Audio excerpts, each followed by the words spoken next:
All right. Good morning, everyone. Thank you for joining us today. On behalf of the California Department of Veterans Affairs and the California Transition Assistance Program, we would like to welcome you to today's webinar, which will cover emergency preparedness.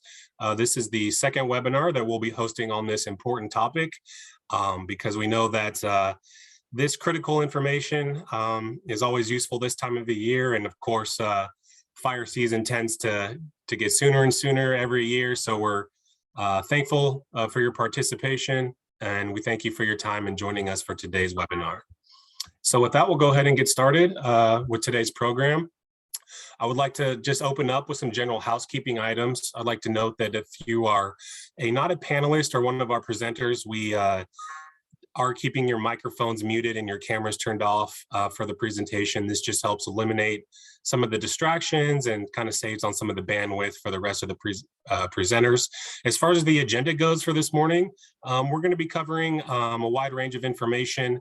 We're going to begin with just kind of an overview of what CalVet and the CalTAP program offers here in the state of California as far as veteran services and veterans benefits that you or your friends or your family members may be eligible for as veterans here in the state.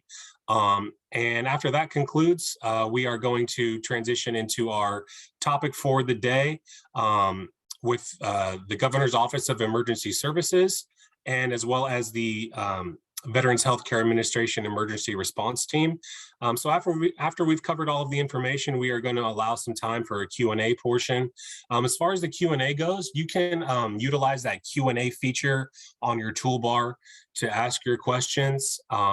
We will be using the chat feature to kind of send back and forth information, some links, some resources for you kind of as we're going along. But the best way to ask your question is that Q&A, because that allows each panelist to see the question, and if it's appropriate for them as the subject matter expert, they can kind of answer it on the spot, or we'll just kind of reserve those to the end if that works better. So either way is fine, but please use that Q&A feature. So I'd like to introduce myself, of course. My name is Derek Rose, and I serve as a training coordinator for the CalTAP team with CalVet, United States Navy veteran. So as far as kind of the transition programs and transition assistance, resources, I've, personally have also kind of gone through a shared experience. So it's really nice, an honor to be able to come back and speak to you all today and provide some of this information regarding CalVet and some of the programs that we offer. So a little bit more about our program, the TAP program, CalTAP. What exactly is it? Well, it's designed to inform and connect veterans of all eras to their earned state and federal benefits. And we know that those needs will change over time according to who the veteran is, what era they served, and what their needs may be. So the way that we've developed this is through our Pathways program, and you can see what each one of those 5 pathways are. Everything from our core veterans curriculum, which is essentially Veterans Benefits 101. It's how to enroll in VA healthcare, how to file a claim for disability compensation, exactly what your benefits are as a veteran. And additionally, we've developed our remaining pathway programs such as employment, education, and entrepreneurship, and our service provider pathway. So if a veteran's transition is taking them to one of the key areas, we have self-paced learning modules through our website that we're going to kind of show you how to navigate and get started, whether you're going back to school or starting a business or you're looking for employment. Each one of those pathways is specifically designed to kind of plant that seed of information and give you all of the best resources on where to get started. I'd also like to send a plug for our California Veterans Resource Book. We're going to be referencing this a few times throughout the presentation. This is a great tool to keep handy if you don't have a hard copy. You can download a copy through our links that we're going to be sending through our website. It just really is an all-encompassing veterans benefit resource book, anything from federal benefits to the state benefits we're going to be covering today, as well as additional resources for your local offices, for non-governmental resources as well. Just a great tool to keep handy. So how exactly can you find our program online and kind of get started? This is our main page through Calvet. And if you scroll or see down there on the right-hand side for the CalTAP program, you can click on that and that'll bring you to our main page for CalTAP. And you can get started on each one of those pathways that I just mentioned a few slides earlier. I'd also like to highlight where it says archives down there on the bottom. That is our whole series of archived webinars that we've been hosting virtually over the past few years. This is a way for us to kind of be really topic specific on some of the information that we're presenting. So we've hosted webinars from anything from mental health services to housing resources, to disability claims and compensation. So if you, are able to view that at your own leisure or take some time to where you can view the PowerPoints and slide decks for each one of those, it's a really great way to kind of find information that's relevant to you. So I mentioned our core curriculum and kind of everything that falls within that, but today we want to focus on that Module 5 benefit, and that's what we're going to kind of do an overview real quickly, exactly what falls within those California veterans benefits. And exactly, what are they? What are my California benefits? So again, all of this information is in the resource book that I mentioned earlier, just another quick plug for that. So let's just kind of do a high level overview of just some of the benefits that Calvet offers. So anything from our college and tuition fee waiver program for veterans dependents of disabled service-connected veterans, a great program for where your kids can attend any school here in the state of California, whether it's a UC or a CSU, completely tuition free. That's a great program. One of our most popular programs at Calvet, if your kids are planning to attend school here in the state of California. Our designation on our veteran's driver's license, this just allows you to have the word veteran printed on your driver's license. That way you don't have to carry around your paper DD-214 everywhere you go for all those great local discounts at your hardware stores and restaurants. Vehicle registration fee waiver. If you have a total disability rating that limits your mobility in any way, and a doctor is able to sign off on that, you can apply for your vehicle registration fees to be waived for one motor vehicle. Fishing and hunting licenses, as well as our state parks pass. If you have the eligibility, California, great place for recreational activities. So you can apply through Department of Parks and Recreation for those benefits. Property tax exemption, if you have a total disability rating, you can apply for your county. Each county is specific, so it needs to go through them directly for a certain portion of your property taxes to be waived. If you want to apply for a business license and you're selling any goods or products or services, you can apply through your local office to have your business fees waived. Calvet Home Loans is another great program that we offer here that mirrors the VA home loan program, the federal program, but Calvet actually serves directly as the lender on this home loan program. So it's a great way if you're at least interested in home ownership to see why Calvet may be a good option for you. Our Calvet Women's and Minorities Veterans Division that helps serve our underserved veteran community here in the state of California, as well as our Calvet Homes for long-term care. We operate 8 veterans homes in the state of California for those veterans in need of more long-term care services. And Calvet operates 3 state cemeteries. You may be familiar with the National VA Cemetery Administration, but Calvet on the state side operates 3 independently. So that is just a quick high-level overview of some of the benefits that we offer. If you have any questions on any one of these regarding eligibility or kind of, what the process says, we'd be happy to talk to you more about that in depth if you'd like to reach out to us. So some common veteran websites that you may have come across already or you're already familiar with or maybe coming across in the future. VA.gov, this is where you can go for all of your healthcare needs, disability claims information, downloading your award letters, filing for your education benefits and maintaining all of your records. So e-benefits is still a functioning portal for you to log into and use to track and manage and apply for your benefits.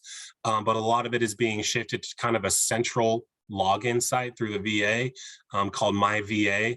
This is a kind of a one-stop shop for everything you need as far as your letters, records information, your benefit information. So it's just kind of a more of a centralized process. If you log into eBenefits and kind of start to go through the portal, it'll reroute you through this. So this is just kind of trying to make it easier for kind of a one-stop shop for all of your benefits information. Okay, so if you are receiving healthcare through the VA, My Health eVet is a great way to track and manage all of your prescription needs, schedule your appointments, and manage all of your needs with your healthcare team and your primary physician and everything like that. So My Health eVet, another great resource for your healthcare needs. As far as staying in contact with us, with CalTAP, and kind of continued support, you can always reach out to us and send your information to our email address. That way we will include you on all of our future announcements and our updates, as well as our newsletter that we publish every month. You can register on our website through My Calvet, which is a personalized profile for you directly, allows you to stay up to date on benefits and news and information.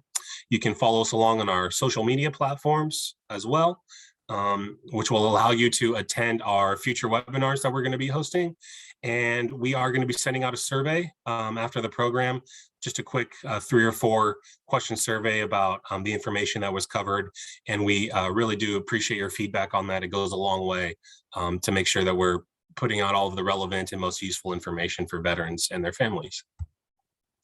I just mentioned My Calvet. This is just a snapshot of kind of how to get started, to where you log in right there and kind of create your own profile through our website, as well as our monthly newsletter, which has a different theme every month. This month, of course, is our emergency preparedness month. So this is a little out of date for this picture specifically, but this is just a way to kind of stay connected with Calvet and the Veterans Services Division, highlights some of the work that we're doing, and then it also showcases the webinars that we're going to be hosting for that month. And it's really easy for you to click on the information and register through our Eventbrite platform for each one of our webinars.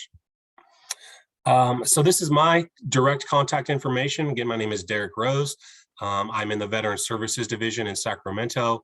If you have any questions about anything that I covered in this very short period of time, feel free to reach out to me, and I'll take all the time needed to speak with you and walk you through anything that we covered. So with that, I'm going to go ahead and turn it over and introduce our link, Merlene Steinbeck, who serves the Inland Empire region.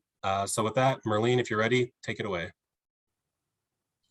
Hi, thanks so much, Derek. My name is Merlene Steinbeck. I service the Inland Empire region. This incorporates Inyo, San Bernardino, and Riverside counties. Next slide, please. If you want to take a look at the map, my area encompasses the big red area here. But as you can see, there are 8 regions. All of us are experts in our area of expertise, which is Veterans Services. We have contacts in our areas that help to navigate the extremely complex area of veteran services. Each area, as you could tell, just looking from the map, is a little bit different. And therefore, the needs of our veterans are a little bit different. For example, in Orange County, you would think, yeah, it takes just as long to get someplace in Orange County as it does in my region, even though you're covering more distance, but there are more things available, such as Ubers and trains and various forms of transportation. My area of transportation is going to be mainly by car. And it may become more difficult to get transportation to and from your medical appointments. So we work on various things to close gaps for services for veterans in our area. We also have a lower income level in my area than in many parts of the state. Same thing with Northern California experiences a lot of the same issues in my rural district. If you could tell also, this means if one of our coworkers calls out sick, we're going to a different part of California to fill in for them. Next slide. So what do we do really? We provide outreach to service members, veterans, and their families. So this can take forms of going to federal installations, bases, community colleges, major universities, any place we think we're going to find veterans or their families. We're going to work directly with the established service providers in our network. So this will be clinics, hospitals, anybody in our area that we could provide direct context with or help veterans. So nonprofits, DAV, VFW, you're going to find us also on site at local emergencies. If you remember the fires we've had recently, you're going to find a local interagency network coordinator on site at a LAC. These LACs will then be, well, you'll see us on site, and then we'll transfer you over to somebody else that works in an area. So if you needed temporary housing, for example, we can get you in coordination with somebody that can provide that. We also provide leadership and advocacy to the local communities. We're going to be at most of the community shareholder meetings. So the community partners will come together and we all talk. There are going to be directors meetings, any place that you would find somebody that works with veterans that can hear what we have to say. Next slide. So some of the services and community partners that we work with would be like EDD, the American Job Centers, the CVSOs, County Veteran Service Offices. We have contacts in each of these facilities, the vet centers, the medical centers, the clinics, also at the colleges, any of the vet centers, that kind of thing. And also with most of the nonprofits. So you'll see us with like the CVEBs and various different like employment committees or any of the collaboratives. Many of the links either set it up or we actually institute it, and we attend the meetings regularly. Next slide.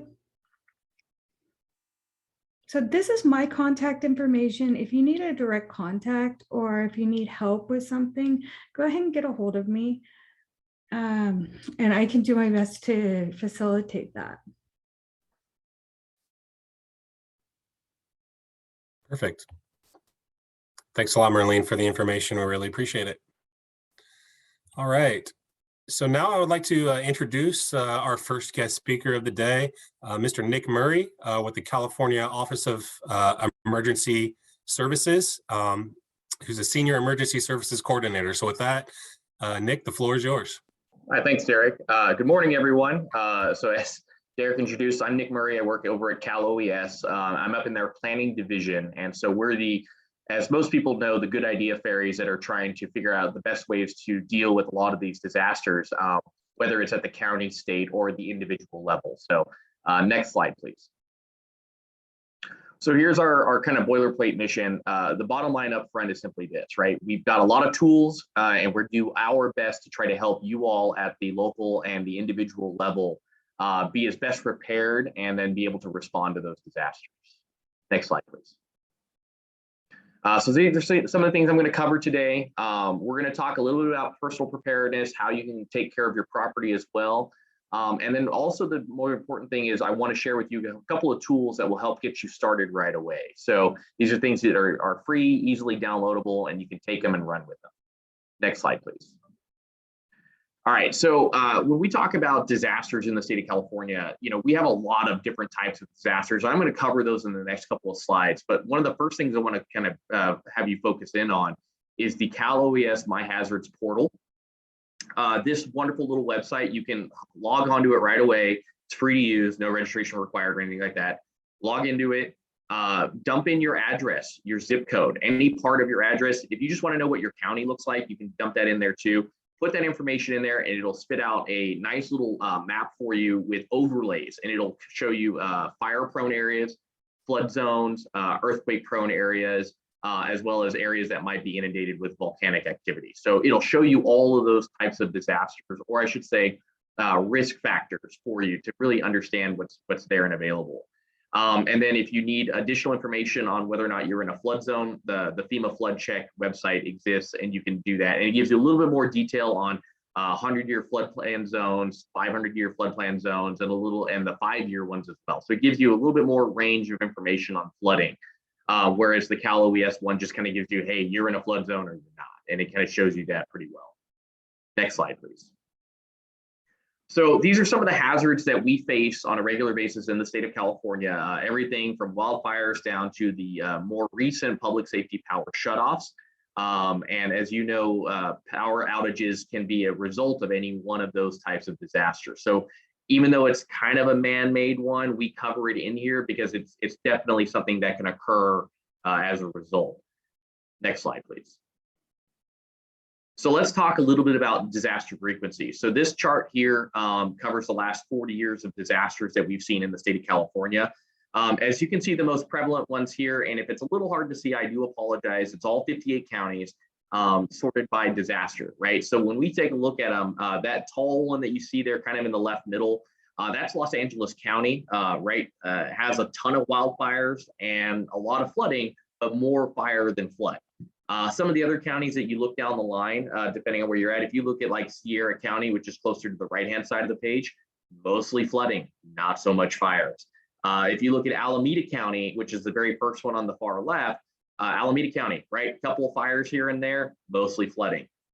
So I showed this graphic to you guys to understand that, you know, you may be seeing a lot more wildfires in the news, but your risks over the last 40 years have been mostly flooding. And that's not to say that drought doesn't exist in there as well, but it does give you an idea of these are some of the things that you should kind of prepare for. Next slide, please. So here's some of our most recent disaster history, as I like to call it, the craziness over the last few years. You know, what it comes down to is we've had unprecedented drought, we've had a ton of fires, we've had a spillway failure, we've had mudslides, we've had all sorts of different things over the last few years. And in the most recent couple of years, we had COVID, we had cold snaps, we had PSPS, we had more fires, and guess what? We just walked back into droughts again, and we've already got our first couple of major wildfires this year. In case some of you guys are tracking in the news, we've got the one down in Mariposa County, or for those of you south of it, up in Mariposa County, which is affecting the federal lands as well. So we've got the Oak Creek fire there, and then the Washburn fire on the federal side. So, you know, fire season has already started. It actually started back in May, and we've been kind of dealing with those as we go through. And the kind of importance of all of that is, as you know, once we get done with wildfires, that area is now prone to mudslides because a lot of the trees and the shrubbery that kept the ground intact won't be there anymore. And so when the rains come in, it's going to shove all of that dirt, ash, and soot down the hillside. So, you know, if it's not wildfires, mudslides. If it's not mudslides, it's some sort of flood. So we've got a lot of disasters in the state of California. And these are all different things that we look at to try to help you all prepare for as best as possible. Next slide, please. So when we talk about that personal preparedness, right? One, obviously know your risk. Second, and we'll follow this list a little bit here. The first one is sign up for alerts. Majority of your counties have some sort of code red or emergency alert system. The calalerts.org website culminates all 58 counties. So go to the website, find your county, and then it'll take you specifically to whether, you know, to that emergency alert system, whether that's sponsored by the county sheriff's department, the local fire council, or the or your Office of Emergency Services, and you can sign up right away. Obviously, text message and data rates apply, but this is a good way for you to get those alerts on your cellular device, as well as sign up for email alerts. And then many of these agencies also host their information on Twitter, Facebook, and other social media platforms. So it kind of puts it all into perspective, a great way for you all to sign up for those alerts. Next, we always talk about make a plan for you and your family. On the right-hand side, you'll see a QR code. If you have your smart device available now, you can scan that QR code and download right away our family readiness guide. And for those of you that English might be a second language, we also host that same guide on the website in Spanish, Vietnamese, Tagalog, Korean, and I think 2 forms of Chinese. So there's multiple languages that this thing sits in and that you can download and go for right away. That document itself, it's about 20 pages, but it covers a wealth of information. In there, it has a communications plan, it has a family plan, it has a pet plan because we don't want you to forget your pets. And it covers all sorts of things, how to prepare your home, property defense, all sorts of things in there that are good. And one of the most important things is, what do I have in my go kit or stay box, depending on whether or not I'm going to shelter in place or evacuate. So it covers some basic emergency supplies that you can have on hand, and we'll cover that a little bit more in this slide deck as well. But you have that right away, downloadable in a PDF format. You can print it, make sure you put it somewhere with your go kit or stay box, so you have that stuff ready to go. And then lastly, check on your neighbors, right? We as in the veteran community, we're always looking out for ourselves and everybody around us as well, because we always, kind of fight in the concept of units of action. And the whole idea is if I can take care of my folks right away, what can I do to help out those around me? So, we always kind of throw that in there. Check on your neighbors. You might have an older person living next door to you, or, you have other folks that have medical needs that, they may not be as prepared as you are. So do your best to try to help them out. Next slide, please. So as I mentioned earlier, the alerts and warnings, right? Go to the Cal Alerts, sign up right away. Another very easy thing that you can do is download the MyShake app, it's from our early earthquake warning system. It can give you, a minute, seconds to minutes of time to be prepared for the next earthquake, especially those of you that live in the Southern California region. This is extremely helpful. Again, it's one of those things where it gives you an alert right away, and it gives you just enough time to be able to drop cover and hold, or go into whatever the old-fashioned earthquake drills are that you guys practice. But the whole idea is simply have that information so that you can react in a timely manner to the potential of an earthquake. And then next, every county is a little bit different. Make sure that you check in with your county and your whoever is your Office of Emergency Services at your local level, because evacuation warnings and evacuation orders may be a little different, to know which one's voluntary versus which one's mandatory, to use the older fashioned terms. But the bottom line is know the difference. And if you're one of those folks that needs more time to evacuate, don't wait. Don't wait for that order. Go ahead and do it. There's generally going to be shelters available, and make sure that you're evacuating to a safe area and not going further into the danger area. All right, next slide, please. So again, we talked about making a plan, right? That family readiness guide kind of covers a lot of that. It has a communications plan in there, where you guys would link up in case you guys get separated, helps gather and organize your supplies. Another thing you should do is designate multiple meeting places, one that might be right outside the home and right outside that danger area. And with that being said, when you are coming up with these plans, tons of information is out there. Make sure that you're paying attention to your local emergency services or your sheriff's department that's putting out those evacuation orders, because many times they're going to talk about road closures. So that might affect how your plan goes, but know multiple routes out of the area so that you can end up somewhere safe and out of the danger. Next slide, please. So another part we talk about is preparing your documents. Photographs of your family. Most people have a smart device that have, photos of your kids, grandkids, nieces, nephews, whatever. It's best if you can take a recent photo of them in case you all get separated. We obviously don't want anybody to get separated, but in case that happens, take pictures of each other so you have them readily available for reunification later on. Personal records, right? Not everybody has stuff in paper anymore. I've been a big advocate in my entire military career about having an I Love Me binder, having important documentation in a binder that's readily available and ready to go. And that includes, marriage certificates, birth certificates for my kids and wife, and anybody else that's in my unit. My DD-214 discharge paperwork, passports, anything that can help with identification and getting you back on your feet. As well as just kind of having a printout of, important account information in case cellular data doesn't work. I have all that stuff in a nice little, binder that I keep in a kind of fireproof, waterproof thing. We suggest having that because it's just, one, it's good practice, and two, if you end up in a shelter or you end up, your home or something like that is damaged or destroyed due to the disaster, when you go to one of these recovery centers to kind of get back on your feet, these are informations that these folks are going to ask for, and we want you to have those on hand readily available.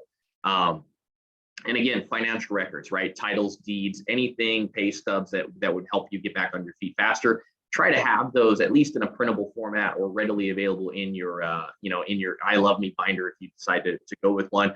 Or if you have the ability to upload them to a secure cloud server, do that as well. As long as you have those documents that you can grab and get them to the folks that are going to help you get back on your feet, awesome. That's exactly what we want you to do. Next slide, please. So I mentioned earlier the Go Kit and the Stay Box, right? These are some of the basic supplies that we recommend. Any emergency management website that you'll go to is going to have something very similar to this. it covers kind of the basics, right? Water and food for everybody, blankets. If you have, those with medical needs, having copies of their prescriptions and having extra, and make sure you have medication for them. Myself, I wear glasses and contacts. So generally when I go to the field, I lose the contacts, take the glasses. I carry it, I keep an extra pair. It's just one of those, kind of good practice tips. Also, don't forget your hygiene products, right? We always joke on the Army side of life. I'm not sure about Derek and the Navy. I don't think they had this problem. But those of us on the Army side, we never wanted to be around the stinky soldier. So, we always make sure that we take those personal hygiene items with us, right? If you end up going to a shelter, they will have some basic supplies, comfort kits available. But again, it's always good to bring your own stuff. Whoa, slides now, slides. So those are the important things that you want to have on you. Maps. In our last session, I think it was last week, we talked about maps. One of those things where a lot of folks have mapping service on their phone, which is great. But what happens when your cellular service is down because of the disaster itself? So having local maps, highway maps, town maps, whichever, you can pick those up at Walmart, Amazon. Any gas station usually carries them. The larger travel centers have those as well. So if you have a couple of maps, throw them in your glove compartment. You have those readily available. Cash, sleeping bags, extra batteries is always a good idea. For those of us that have had to carry a rucksack, I've given you a civilian version of a rucksack here of items to carry. And however you want to organize it, totally up to you. But these are some basic things to kind of take with you to make sure that you have them. And then if you have to shelter in place, again, great items, fire extinguishers. If you don't have them in the house, you should. They are relatively inexpensive. You can pick them up at any Walmart, Lowe's, Home Depot, Ace Hardware, and have a couple of them on hand. Anywhere that you have chemicals stored, you want to have a fire extinguisher somewhere nearby. Next slide, please. All right, so moving on into that property preparedness piece, right? So this kind of gets away from you as a person and what you're going to have for you and your family to how do I best take care of my home? There's a lot of good resources out there. A couple of them that I recommend is going direct to your Cal Fire Safe Council, especially if you're in an area that's prone to wildfires. Creating that defensible space. And we'll talk about that on the next slide. But most important thing is this is where we want you to take a look at what you have in your homeowner's property insurance. Do you have adequate coverage for flood, fire, and earthquake? A lot of times it's a little bit more expensive to have those items, but if you have the capacity to do it, we do encourage that you upgrade your insurance to cover for those items. So when we talk about that Fire Safe Council, they have lots of good information on specific to your county, because there's one for pretty much every county, and the different things that you can do to make yourself less prone to wildfire damage. And then CAL FIRE has their Ready for Wildfire webpage that has additional tips and tricks that you guys can do there. And then lastly, if you're in a tsunami zone, which is mostly my coastal folks, make sure you know where the high ground is. There's plenty of places that are tsunami protected. And generally, it's one, the structure of the building, and then two, the height of the building, as well as the height of the region that you're in. So make sure you know where those tsunami safe areas are, so that if you do need to evacuate due to a tsunami, you have the means to get there and you know where they are. Next slide, please. So talking about that, creating a defensible space, I pulled this graphic direct from the Fire Safe Council documentation. What it comes down to is this: you're removing any available fuels that will feed that fire, right? You're maintaining a non-combustible zone around your home or deck. You're cutting away trees, brushes. You're getting rid of anything dry that would be in that area. You're keeping your grass mowed. There's no sergeant major that's going to come out of the woodwork to tell you to stay off the grass, but at least if you keep it mowed, that's pretty good. You're going to keep, mulch away from the house. Anything that can, again, add fuel to the fire, right? That also includes those propane tanks for our wonderful backyard grills and fire pits, right? Keep those propane tanks away from those items. Try to keep them in a shed or a place that's off the house, so that you don't have to worry about them, adding fuel to that fire. Again, a lot of this information can be found at your Fire Safe Councils, as well as on the Ready for Wildfire website. Again, there's lots that you can do and do with what's within your means. There are some fire safe councils in the counties that do have veteran resources. I can tell you from personal experience, my dad is a veteran, lives up in the El Dorado County area. And the Fire Safe Council did have a program through El Dorado County where they would come out and help remove brush and debris as part of a thank you veteran type program. So, check with them. They may have something there for you as well. I know El Dorado County has one, and it all comes down to volunteers coming out to help clear dry brush and undergrowth from your property. So keep that in mind. It's a tool that's out there, but again, go to your fire safe councils. They're going to have a lot of good information for you and your region or your specific county and help you out there. Next slide, please.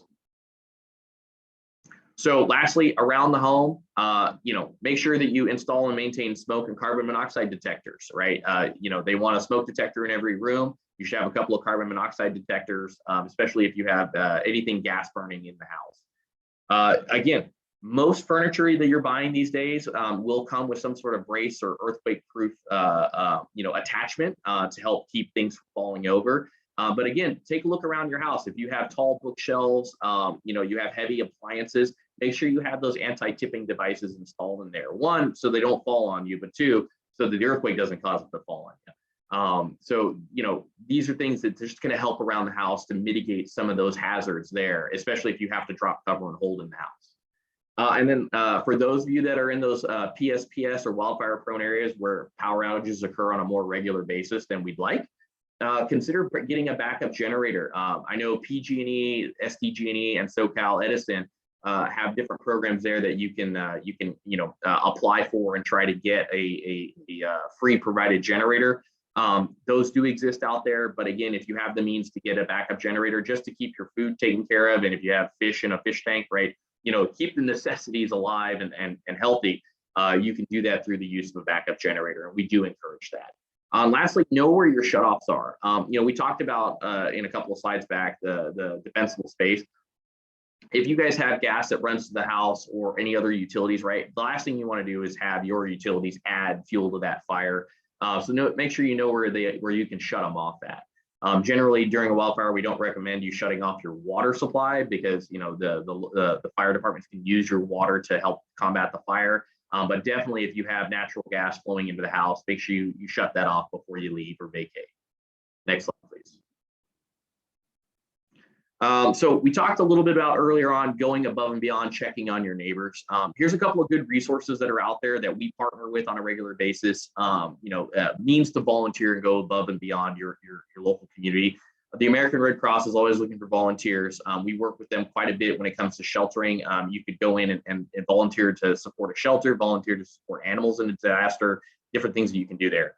Your community emergency response teams are sponsored through many of your fire departments. And they are a great way to volunteer and help the community. Lots of training is involved. You get a cool, hard hat and the vest that says CERT on the back of it, but you get to do lots of different things, right? Everything from, some low-level search and rescue, fire response, all different types of things that the fire departments may need you. And so what ends up happening is, something breaks out, the fire department gets called, and if they need additional support, they can call in the CERT team to help them and deal with whatever the other issues are. AmeriCorps and Californians for All, Cal Volunteers is the state level entity that helps with volunteer management. They will take a whole host of things. It's not always disasters. Sometimes it's state issues or it's other community volunteerism. Great way to volunteer.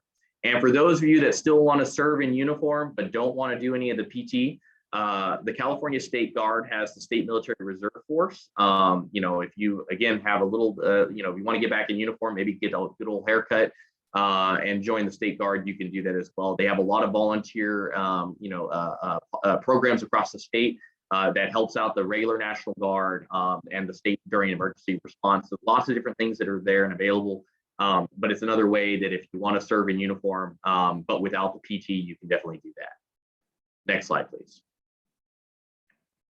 So here's some of the links that I covered today. This presentation will be emailed out to everybody, and you'll have these links readily available. Take a picture of it, do whatever you need to. Bottom line is there's lots of good information here. We want you to be as prepared as possible. We have a ton of partners across the state, at the county, and at the state level. This is one of those things where we want to make sure that you have as much information as possible to make the best preparation decisions as you can. Next slide, please. So lastly, from one veteran to another, thanks for your service. Thanks for participating in this. I will be on this thing for the remainder. So if you have more questions, feel free to reach out and I'll gladly answer them. Derek, all yours. Great. And thank you, Nick, most importantly, for all of this valuable information, really critical information for everybody to take note of. So we really always thank you for your time and partnership on this. Thanks again. All right. So now I would like to introduce Mr. Joseph Johnson, who's an emergency management specialist with the VA Northern California healthcare system. So with that, Joseph, the floor is yours. Thank you, Derek. And thank you, Marlene. Thank you, Nick, for your excellent presentations on, on preparing for wildfires and what Calvet can offer the veterans. What I'm here to talk about is at the local level, how VHA prepares the local hospitals, the VA MCs, the medical centers, on wildfire response, and that's actually moving into other disasters as well. So we'll just go through a quick briefing on what we do and how we do it. Next slide, please. So one of the biggest tasks of the VA is to prepare for to help our nation prepare in response to war, terrorism, or emergencies or disasters. And what VHA does is they help the medical centers by developing the plans that we can use to help respond to disasters that affect our veterans. And it also bleeds over into our support for the national, for the state and local folks, as we can be a partner with them during these times. So next slide. Now, what do we do? It's called the VHA Comprehensive Emergency Management Program, or the KEMP. And what it is it helps us at the medical center conduct the 4 phases of emergency management, which is mitigation, preparedness, response, and recovery. And the whole focus is on making sure the veteran has a continuity of healthcare during disasters. As Nick explained, there's a lot of ways to prepare for disasters. There's a lot of ways to prepare yourself, your home, and make sure you're ready. But when that time comes when you have to evacuate your home, when the order comes from the sheriff that says you have to leave your home, we highly recommend you do. And once you do that, the VA is here to help make sure that you've evacuated. You may have left some critical medications, or your O2 machine, or whatever you need. You may have critical appointments you need to maintain. That's what we're here to do, is to make sure that we track you and catch you, and make sure that we ensure that your continuity of care is continued during that time you're away from your home. So go ahead, next slide, please, Nick. Now, how do we do that? We have a program now where all VAs have access to a central database where we can track the evacuation disaster zones, or the evacuation zones by city, town, state, zip code. And from there, we can actually, we use our GIS mapping capabilities to plot where patients are within the evacuation zones. And so we work, we work from within inside the zone outward. So once we plot how many folks are inside the zone, we have our call center attempt to contact the veterans. And it's not just a one-shot deal. They keep trying until they reach the veteran or a family member and get a status on their location and their and their needs. So our telephone care centers are growing, and they're gaining more and more capability to respond during wildfires, to track veterans. Next slide, please. And then we have we really try to focus on the vulnerable patient population. And who are those folks? There's patients. They're in the community homes, cow homes. They are dialysis patients. We really put a lot of points to the vets who are, in need of their home care patients. They need O2, spinal cord patients, with patients on a suicide watch. We really go after those folks, make sure they're assessed and contacted and seen. So any patient that has a required, they have a required focus on their, we really focus on making sure they receive the care that they need. So next slide, please. We also have a new program called the Shout. It's the Shelter Outreach Team, and it consists of an RN, a social worker, a pharmacist, and a primary care doc. And their job is to go out to the evacuation centers and make sure that we make contact with those veterans who are at the evacuation centers. We assist with their medication refills. We make sure if they have an appointment, we reschedule those and make sure they have transportation to those appointments. We work with the vet centers and to make sure that whichever patients they see, they make contact with us and we provide care for them. And for evacuated patients that are not enrolled in the VA, we assist with enrolling new vets into the system and encourage them to continue their care with us. So nice. So next slide, please. Yeah, so that's really a brief a description of what we do, and we're getting better at it every day. Right now, we're dealing with the Oak Fire, and our folks down at the our VAs down there are sending out their shout teams and doing the patient tracking. And so, we all help each other, and it's a program that's getting better, bigger, stronger. And so we hope to, keep providing the healthcare to veterans during any time during, when they have to evacuate or during any type of thing where they have to leave their home. So that's what we do, and we're proud of it. And we look forward to assisting vets in the future as we have these events. So that's all I have. Thank you, Nick. Great. Thank you so much, Joe. Really appreciate all of the information and your time, and thanks for sharing. Absolutely. Okay, so now we're going to allow just a few moments for any Q&As that have come in. If you wanted to reach out directly to any one of our speakers today, their contact information is right here. So with that, I'm going to turn it over to my colleague, Michael, who's been monitoring our Q&A just to see if we've had anything come in. I think a few came in that maybe we're able to answer, but I'll let Michael kind of address that. Yes, there's no more questions right now. They're all answered and we were all able to take care of them. Cool. I'll just give it a few more moments if anybody thinks of anything. So in the meantime, I would like to highlight just our upcoming webinars that we're having through the month of August. That's going to be touching on our pathways program specifically, and to kind of each one of those pathways that I mentioned earlier in the introduction. So we encourage you to follow us along through our newsletter, our social media platforms. If you wanted to register for any one of those events, you'll be able to do so by staying in touch with us.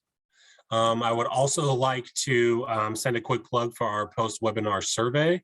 Really just, this goes a long way in making sure that we're just doing everything to bring the most relevant information and making sure that we're presenting the best resources for veterans and their families here in the state of California. So I think we might have had one more question come in through either a hand raise or a Q&A. And so typically we like to monitor the Q&A just through the chat feature. But if you have a question, we can just open up the microphone real quick for you, if that's okay. So let me go ahead and do that.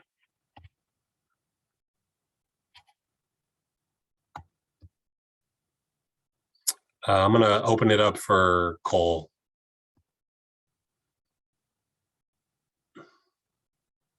There's the unmute. Good morning, everyone. This is Cole Cameron. I'm a vet, very involved with CERT. Another resource for vets to stay active after they get out of the service is the Team Rubicon USA team, which goes in and does a lot of support after a disaster. They're sending medical teams out across the world also. So if you have a little medical background, there's another way to stay engaged. But it's really, the big guys, the fire and police, aren't going to be around in a disaster. So knowing your five, who are those two neighbors across from you, beside you, and behind you? That's going to be your team. So building that go bag. The other thing I always say about a go bag is in your car, because your car is always with you. So I just appreciate all that you've brought forward, and very good general information, and a better way to connect my vets, because I'm the chair of our commission here in Santa Clara County. Thank you again. Complete. Great. Thank you so much for the information.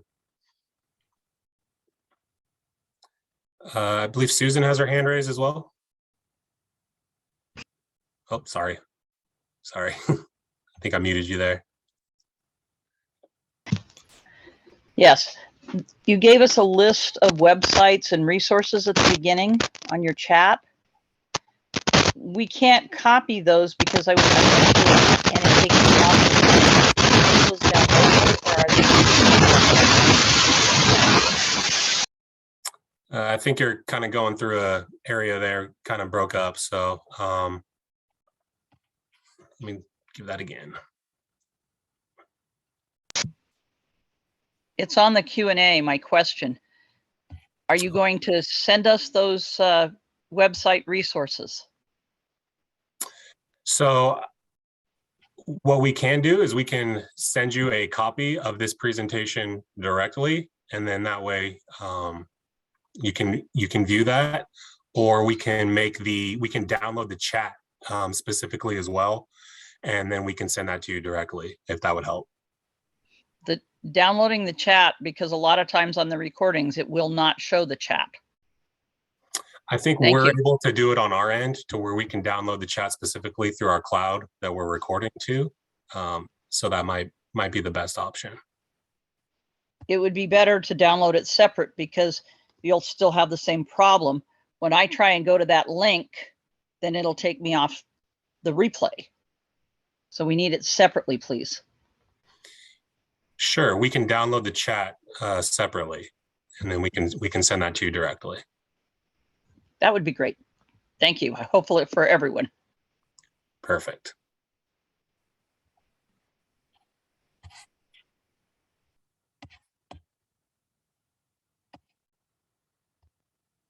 So I wanted to say thank you again for everybody who participated in today's webinar. I want to say thank you to Nick and Joe and Merlene for your time and for your information.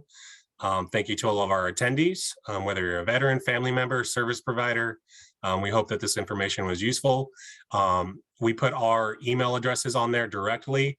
If you wanted to follow up with us and request any information, whether it's a copy of the PowerPoint or any additional resources or links that we sent, we can follow up with you directly if you have questions. So with that, I think we could go ahead and conclude.